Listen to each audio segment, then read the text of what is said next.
Defender pastores corruptos, pastores desviados, pastores que caíram, que estão em pecado, é o mesmo, ou até pior do que defender políticos corruptos. Para mim, eu não vejo diferença. Não vejo diferença de maneira nenhuma.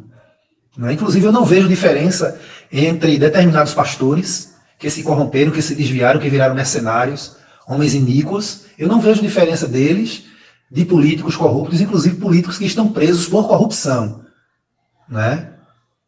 por ladruagem, por perversidade com dinheiro público. Eu não vejo diferença, não. Eu até vejo pior a condição dos pastores, pior desses pastores mercenários corruptos, porque os ímpios já são ímpios, mas eles se transfiguram, se travestem de homens de Deus por trás de um terno, por trás de uma figura, uma imagem de um homem de Deus que não são. Políticos que se dizem homens de Deus, alguns até pastores, que eu sou totalmente contra um pastor. Eu sempre digo o seguinte, que pastor que tem chamada de Deus para pastorear a igreja, ele não deve ser político, ou seja, ele não deve exercer cargo político, disputar candidatura política, eleições.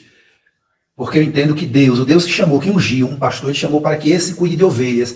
E eu não acho coerência, eu não acho, vamos dizer assim, eu não encontro meios para justificar, eu não encontro condição para justificar um político que exerce um mandato e ao mesmo tempo conduz uma igreja, ensinando, doutrinando.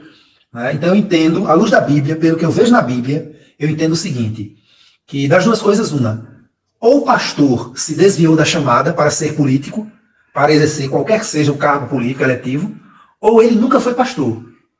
Porque a gente sabe que existem muitos que estão aí com o nome de pastor que foram, como as pessoas costumam dizer, e eu digo também, foram melados por óleo. Alguém passou um óleo qualquer neles e ungiu, ele como pastor para quê? Para ele usar o nome pastor para se elocubrar politicamente. Essa é a verdade. Então, da mesma forma que eu acredito, querido irmão, que um servo de Deus, ele tem que ser coerente naquilo que defende, ele não pode, ao mesmo tempo, defender pastores corruptos, desviados, tá certo? E, ao mesmo tempo, dizer que é homem de Deus. Ele ou é corrupto também, ou desviado, ou é conivente. Ao mesmo tempo que digo que políticos que se dizem homens de Deus, e agem com singular incoerência, uma incoerência fora do normal, ao passo que confrontam, ao passo que denunciam, ao passo que se colocam contra os políticos corruptos, a corrupção da política, mas sequer são capazes de confrontar as corrupções dos seus pastores e de suas convenções e das diretorias de suas igrejas. Tá aí o político que se diz crente, se levantando contra a corrupção, contra políticos corruptos, e ao mesmo tempo escondendo a corrupção dentro da sua própria igreja. É muita incoerência, muita falta de conceito bíblico, Ou seja, são homens que enganam a si próprios, enganam as pessoas, enganam a igreja. Só não enganam a Deus. Realmente, meu irmão, é verdade. Ailton feriu muita gente. Ailton fez muitas famílias chorarem. Ailton semeou muitos males, muitas perversidades.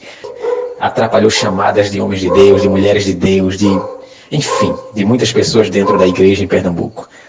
Ailton fez muita coisa, pessoas que morreram com a sua alma cicatrizada, ferida, atormentada por causa das perversidades de Ailton. É triste, é lamentável, mas é a verdade.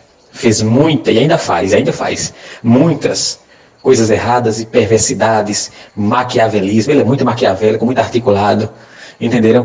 Então, fez muita gente chorar. Muitos irmãos se partiram, presbíteros, diáconos, homens de Deus, homens de oração, homens de uma vida santa e consagrada, que partiram depressivos, deprimidos, oprimidos, Outros partiram fora de tempo, não era o tempo deles ainda, mas não suportaram e não aguentaram a pressão, juntou uma coisa com a outra, a pressão com a opressão, misturada com a doença, e Jesus acabou guardando os seus servos. Então, tudo isto que ele semeou, ele vai colher, ele está colhendo, ele colherá. Deus não dorme, irmãos. A gente não deseja o mal para ele, mas é o que ele semeou, é o que ele plantou, entendeu? Ele tem uma alma, é claro que a alma dele é preciosa para Jesus, mas ele tem que se arrepender, se converter, e pedir um perdão público.